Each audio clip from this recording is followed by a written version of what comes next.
Growing up as a white Christian conservative in the United States, ever since I was a kid, I was taught to have this blinding, unwavering loyalty, fealty to Israel. I was conditioned to believe that Israel was the promised land and the Israelis were God's chosen people, and all the Arabs surrounding Israel just wanted to annihilate them and wipe them completely off the map. We were taught that Muhammad was a false prophet and those who were worshiping to Allah were worshiping to the wrong God. And we were taught that we were supposed to pledge allegiance to the United States, support the American military and their endeavors all across the world, but especially in the Middle East, and their support for Israel. We were supposed to back that no matter what. And to question anything would be un-American. But now that I'm older and we have access to the world at our fingertips and I can see with my own two eyes what is going on, I began to question everything.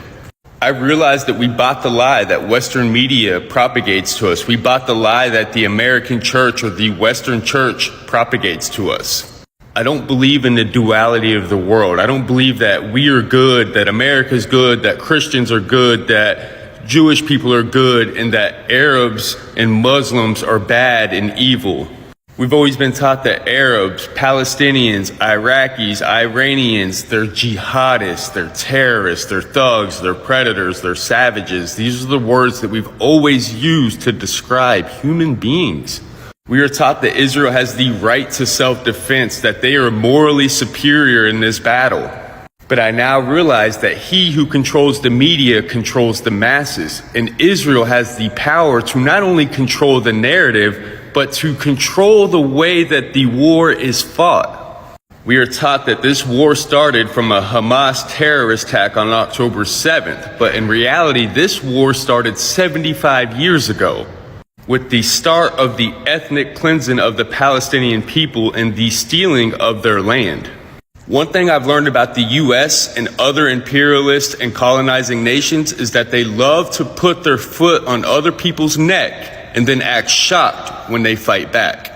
Any nation that tries to employ a system other than the United States capitalistic system, we will automatically cut them off, sanction them, put our foot on their neck, don't give them access to the U.S. economy and the rest of the world, and then we will look at them and say, look, they failed. That doesn't work. Their system doesn't work. And we're supposedly the wealthiest nation in the world, but we've got millions in prison. We've got millions on the street homeless. We got millions without health care. And we say to the rest of the world that we're morally superior and our system's the best. And when our own people begin to question it and speak out against it, we are told that we are unpatriotic and un-American. And if we don't like it, go to those other countries whose system doesn't work because America has her foot on their neck. I've had to do so much deconstruction and deprogramming of everything that I've ever been taught, everything that I've ever been indoctrinated with living in the South of the United States. We love to say that we are all human. We claim that all lives matter, yet we're still supporting the bombing of innocent civilians. I've said it since day one, and I'll say it again. I will always stand on the side of the oppressed and free Palestine.